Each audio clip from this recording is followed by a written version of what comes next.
Hello students, a very good morning to you.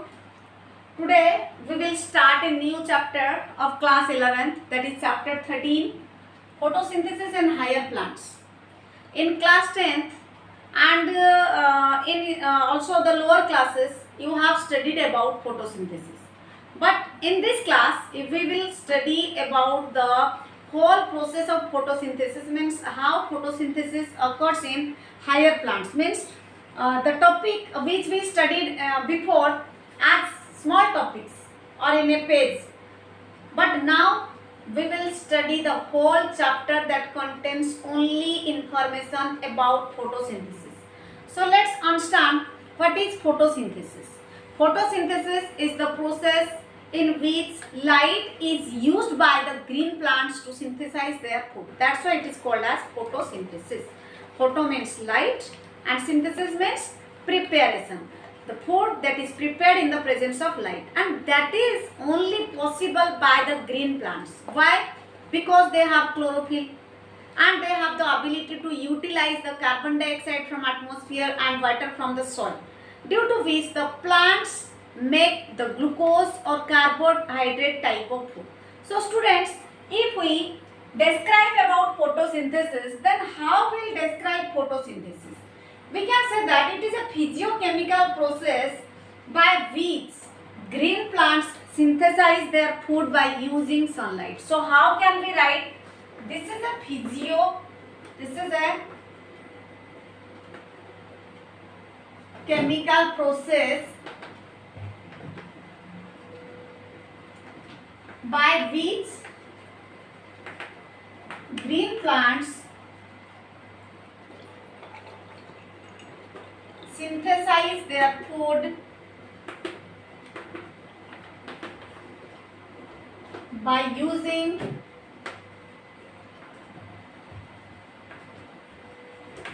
sunlight. Means during the synthesis of food there are some chemical reactions occur. That's why this is called as physiochemical reaction. Means the new components are formed, then they are stored, they are utilized by the plant.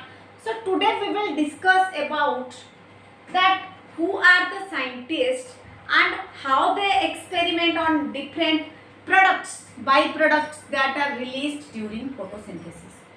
Today you have to remember the name of the scientist, means on the topic that is early experiment. Clear student? So photosynthesis important for us, not only for us but also for all the organisms, because during photosynthesis the product form is primarily required by all the organisms on earth. Means without plants and without photosynthesis no one can survive on earth.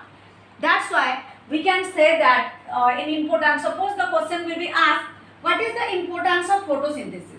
Then you can write, it is the primary source of food for all living organisms. It is the primary source of food, primary source of food for all living organisms.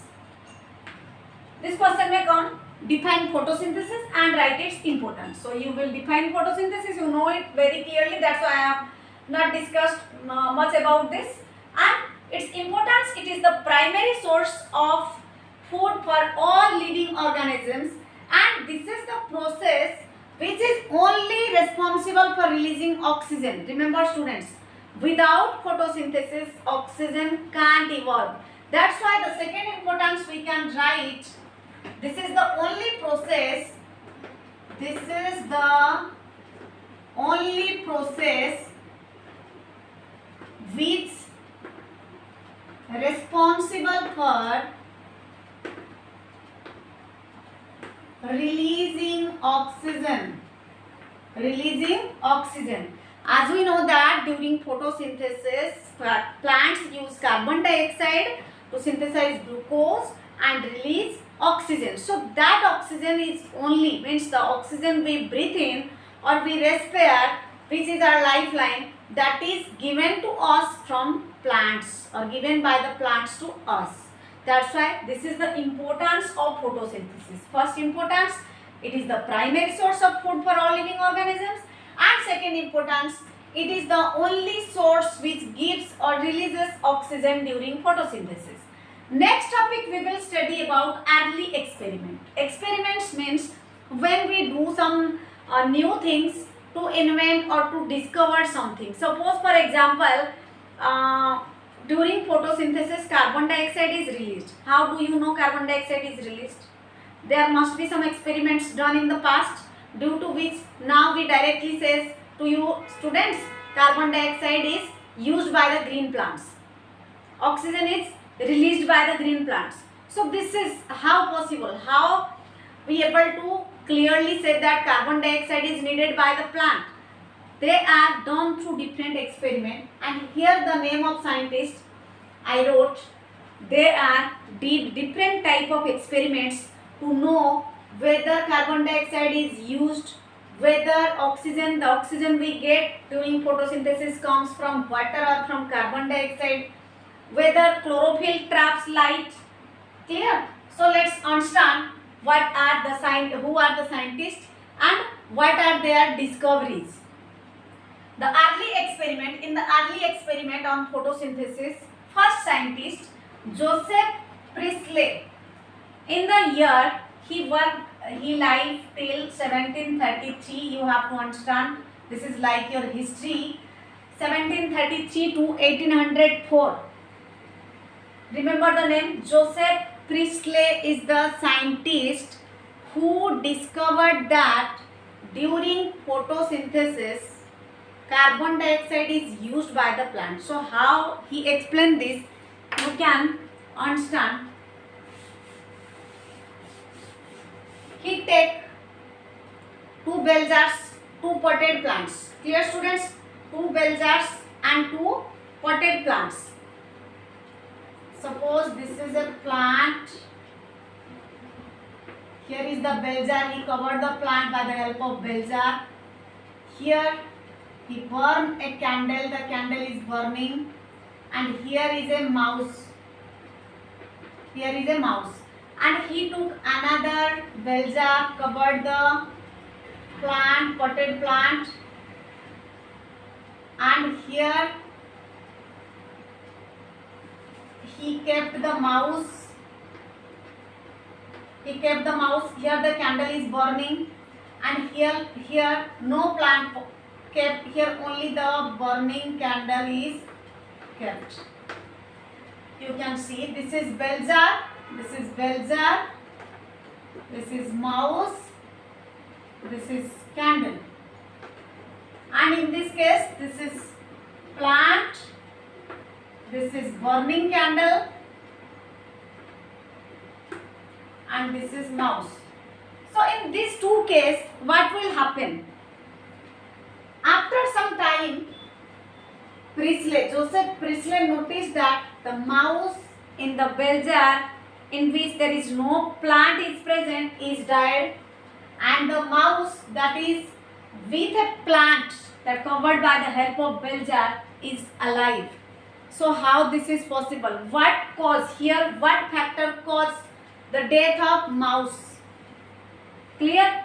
So here, as we know that during combustion, when we burn any substance, it releases carbon dioxide. So during combustion, the carbon dioxide is released. As it is covered, completely covered, so the carbon dioxide can't go to outside. So here the amount of carbon dioxide get increased, and that increased carbon dioxide tends to cause the death of the mouse. But here the candle is also burning. From here carbon dioxide is released. Here mouse is also during respiration releases carbon dioxide. So carbon dioxide from here and from here, CO2 from here and from here, both they release carbon dioxide, but still the mouse is alive. So how this is possible? This is possible because the plant kept in this bell jar releases oxygen by utilizing the carbon dioxide. So from this experiment, Joseph Priestley proved that carbon dioxide is released, CO2 is released by plants during photosynthesis. Air is already present or carbon dioxide is released. Here the potted plant, water is present in the pot. So it is now able to do photosynthesis, and during photosynthesis the carbon dioxide released from the burning candle and from the mouse is utilized by the plant, and during this utilization of carbon dioxide it releases oxygen which makes the mouse alive. So from this experiment Joseph Priestley proved that carbon dioxide is absorbed by the plants during photosynthesis. Next, Jan Ingenhousz. Jan Ingenhousz 1730 to 1799 said that chlorophyll release oxygen. It means, as we know, chlorophyll is present in a special pigmented structure that is called chloroplast, and chlorophyll has the ability to trap light. Means if it trap light, then photosynthesis occur on chlorophyll. So during photosynthesis the oxygen is released from the chlorophyll, not from any other parts. So Jan Ingenhousz proved that chlorophyll released oxygen during photosynthesis. It means the area or the part where photosynthesis occur, that is chlorophyll, and on chlorophyll water breaks to give oxygen. So here suppose the question will ask who gave the experiment that chlorophyll release oxygen. You can write Jan Ingenhousz. Next scientist is your Julius von Sachs. Julius von Sachs in the year 1854. He said that during photosynthesis the carbohydrate formed is glucose. Glucose is produced and stored in the form of starch. Means here Julius von Sachs tells that or explained that during photosynthesis glucose is produced and stored in the form of starch. Clear, students? And the starch or glucose they are also produced on chlorophyll. So means these scientists who gave many experiments, they tell us about chlorophyll, that chlorophyll is the important and major pigment in plant who has the ability to trap light, to release oxygen, to produce glucose, and after production of glucose, the glucose is stored as starch in different parts of the plant. Next scientist is Engelmann, and he told about action spectrum resembles with the absorption spectrum. So students, what is action spectrum and what is absorption spectrum? Means here we can say photosynthesis is a function of wavelength of light.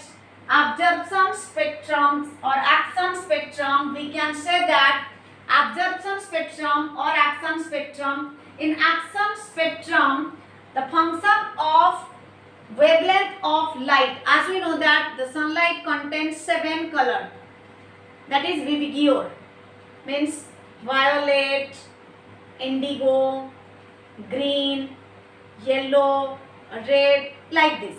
So out of these light, the wavelength of different color light is of different. So action spectrum is exactly that, the function of wavelength of light, means which light is trapped by the chlorophyll maximum and which light is trapped by the chlorophyll minimum. So you can write what is action spectrum. This is the function of wavelength of light during photosynthesis. Function of wavelength of light during photosynthesis. Then what is next one is your absorption spectrum. So if action spectrum is this, then what is absorption spectrum? Absorption spectrum means the spectrum of graph that plotted which light is absorbed maximum. Out of 7 color light, Which wavelength light is absorbed by chlorophyll? Which wavelength of light is absorbed, or you can say absorbed or trapped by chlorophyll? So the scientist, that is Engelman told that action spectrum resembles roughly the absorption spectrum of chlorophyll A and B. It means the main pigment or the major pigment which have a great role in photosynthesis is chlorophyll A and B. So chlorophyll A and B has the ability to trap different wavelength, different light of different wavelength. So he proved that the major pigment of chlorophyll A and chlorophyll B has the ability to trap different wavelength light. Clear? Next is your Cornelius van Helmont.